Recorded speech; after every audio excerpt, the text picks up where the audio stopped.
Okie dokie.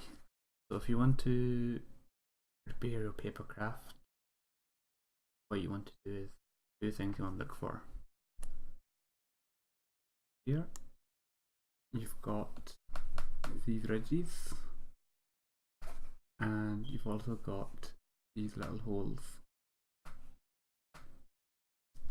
So for these little holes, you'll be able to pop a little paper clip inside that'll let you buff out parts. Now, parts are a little bit difficult to buff out because of the geometry of the shape. You can always like bend the paper clip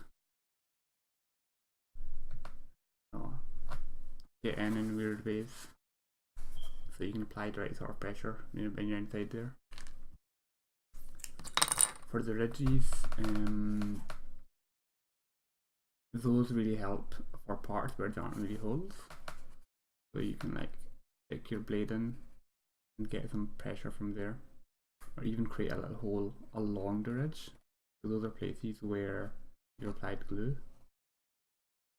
Get your blade in there and you might be able to apply pressure, or more likely is you'll create a big enough hole. You put a paper clip in, start buffing parts out. Is there anything else?